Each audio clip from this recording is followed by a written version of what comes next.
Ramadan di mancanegara. Gambaran suasana Ramadan yang unik, menarik, dan humanistik di berbagai negara kami sajikan dalam Ramadan di mancanegara. Kami hadir setiap hari pukul 19.45 sampai dengan 20 waktu Indonesia Barat bersama narasumber dari Persatuan Pelajar Indonesia di berbagai belahan dunia. Nantikan acara kami hanya di Pro3. Pendengar, kami hadirkan Ramadan di mancanegara. Kita akan sapa narasumber kita di malam hari ini yakni Ketanasya Karunia Salwa selaku mahasiswi dari Veterinary Medicine Jiangsu University Tiongkok. Saatnya kami hadirkan Ramadan di mancanegara.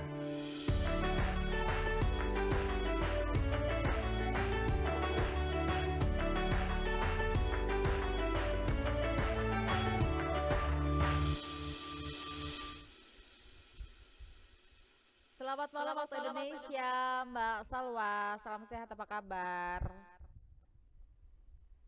Salam juga, bagaimana kabarnya? Luar biasa, kami semua di Studio Pro3 dalam keadaan baik ya, Mbak Salwa. Terima kasih Mbak Salwa ya sudah meluangkan waktunya untuk berbincang terlebih dahulu kepada kami di malam hari ini. Mbak Salwa, jadi ini tahun keberapa Mbak Salwa ada di wilayah Tiongkok ya untuk juga merayakan Idul Fitri di sana? Oke, untuk saat ini saya mahasiswa tahun ketiga, namun dengan berbagai kondisi beberapa tahun ke belakang, maka tahun ini adalah tahun pertama saya untuk dapat merayakan Idul Fitri dan juga melaksanakan puasa Ramadan seperti Puasa itu di ya. Tiongkok, Mbak Tahun Andel. ketiga gitu ya. Oke, baik. Mbak Salwa, ini kan berarti tahun ketiga, berarti sudah mulai hafal ya dengan tradisi-tradisi yang mungkin berbeda dengan Indonesia ya, karena memang mayoritas masyarakat yang ada di Tiongkok ini kan bukan juga muslim begitu. Nah, silakan diceritakan kepada kami Mbak Salwa malam hari ini. Oke, baik. Kebetulan saat ini saya merupakan mahasiswi veterinary medicine atau kedokteran hewan di Yangzhou University, tepatnya ada di Provinsi Jiangsu. Mungkin teman-teman belum familiar dengan kotanya, tapi bisa dibilang dekat dengan kota Shanghai, seperti itu, berada di wilayah timur Tiongkok. Nah, kemudian kebetulan sekali di kota Yangzhou ini ada satu masjid yang mungkin dalam bahasa Mandarin kita biasanya menyebutnya adalah Qingzhen Shi, yang mana Qingzhen sendiri memiliki arti halal dan juga Shi sendiri berarti kuil. Jadi bisa dibilang masjid di sini disebut sebagai kuil halal, Halal begitu. gitu Kurang ya. lebih cara bahasa, betul sekali. Nah, dan juga kebetulan beberapa waktu yang lalu, alhamdulillah di sini jumlah mahasiswa muslim juga cukup banyak. Kami juga ada perkumpulan dan kemudian kita melaksanakan kegiatan berbuka puasa bersama di salah satu masjid tersebut. Kebetulan masjid ini juga tidak jauh dari kampus saya dan bisa dilihat di video ini juga ada beberapa cuplikan saya dan rekan-rekan kami melaksanakan buka puasa bersama dan juga sholat tarawih seperti itu. Selain itu juga di Tiongkok ini, utamanya di masjid yang saya dan rekan-rekan melaksanakan buka puasa bersama juga sholat tarawih, ini memiliki beberapa perbedaan. Nah, ini sudah ada beberapa juga yang saya catat. Di antaranya mungkin kalau di beberapa daerah di Indonesia, kita ada azan terlebih dahulu, kemudian kita berbuka puasa, kemudian baru melaksanakan sholat. Kurang lebih seperti itu kalau di daerah saya ya. Tapi untuk di Tiongkok ini, utamanya di kota Yangzhou, kebetulan di masjid kami itu dimulai dengan doa buka puasa bersama, dan doanya sendiri dalam bahasa Arab dan juga dengan bahasa Mandarin seperti itu, yang mana nanti akan dipimpin oleh salah satu imam. Kemudian kita akan membatalkan dengan kurma. Nah, mungkin kalau di Indonesia biasanya kita dengan teh anget dan Dengan juga mungkin dengan kolak gitu ya. minuman manis ya, dengan kolak gitu ya. Wah, kangen sekali. Nah, di sini kita dengan kurma saja. Kemudian nanti ada azan maghrib, kemudian kita akan sholat maghrib terlebih dahulu, baru setelah itu kita akan makan. Nah, kemudian untuk makan ini sangat menyenangkan sekali buat kami mahasiswa yang ada di luar negeri. Biasanya kami bisa mendapat buka puasa gratis begitu ya dari masjid kalau kami memang datang. Wah, ini sangat menguntungkan juga buat kami, yang kami tunggu-tunggu juga. Jadi Lalu nggak harus setelah berburu gitu ya, dipastikan dapat, yang penting kita hadir di masjid ini ya. Oh, oke. Iya, betul, seperti itu. Dan juga kadang beberapa rekan kami juga yang mungkin non-muslim pun juga ikut datang, itu juga bisa turut merasakan nikmatnya berbuka puasa dengan teman-teman yang telah berpuasa seharian seperti itu. Jadi meskipun kami di Tiongkok, tapi toleransi ini pun Mm-mm. masih tetap terasa begitu erat dengan kami sebagai warga Indonesia.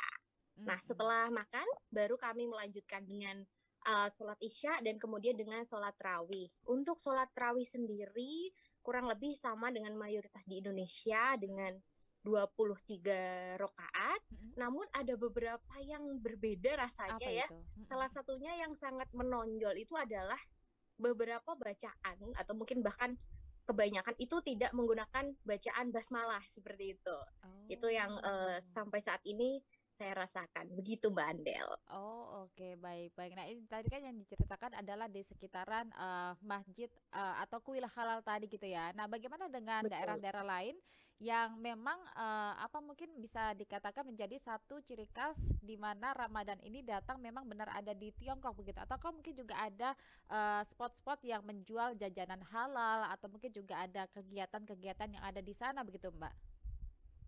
Oke, kalau untuk di Tiongkok sendiri memang mayoritas eh, tidak Muslim seperti itu ya. Tapi Mm-mm. ada beberapa kota yang dikenal sebagai Muslim Quarter.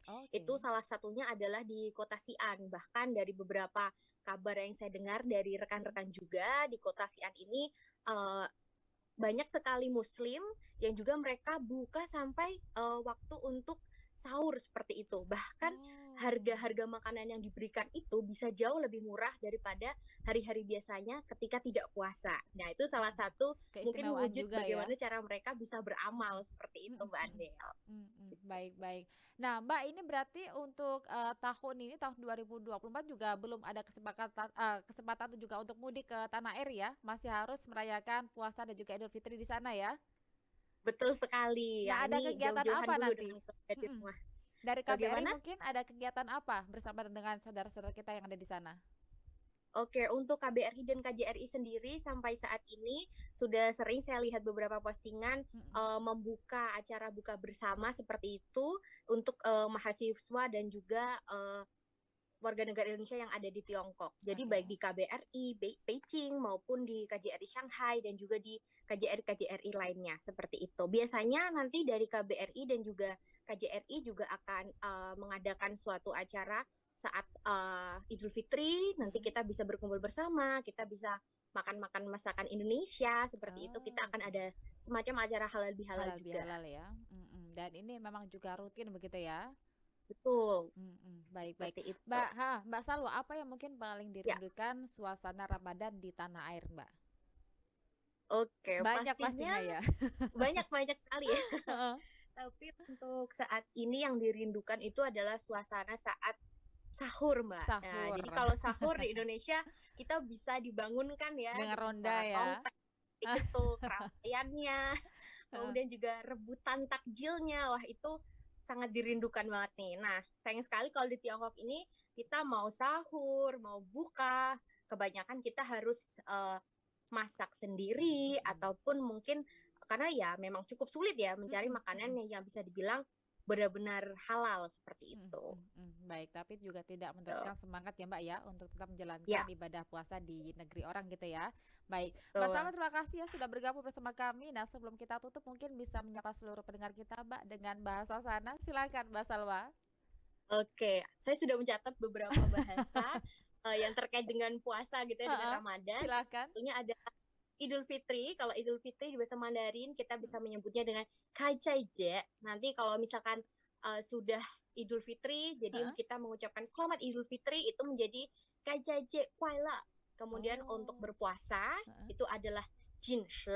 Jin Shi itu artinya berhenti makan gitu. heeh. Nah, kalau Kuai Le adalah selamat. Jadi kalau selamat berpuasa berarti Jin Shi Kuai Le seperti itu. Terima Oh. kasih Mbak Andel dan juga Terima teman-teman kasih RRI Mbak Salwa ya. juga. Saya tidak akan menirukan karena waduh nggak bisa kayaknya memang. Terima kasih Mbak Salwa. Selamat malam ya, salam sehat dan juga selamat beribadah di Tiongkok ya. Terima kasih Mbak Salwa. Salam sehat ya. Terima kasih Mbak Andel, salam sehat juga.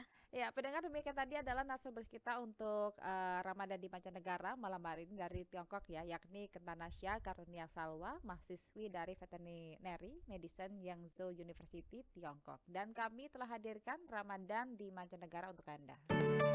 Demikian telah kita ikuti Ramadan di Mancanegara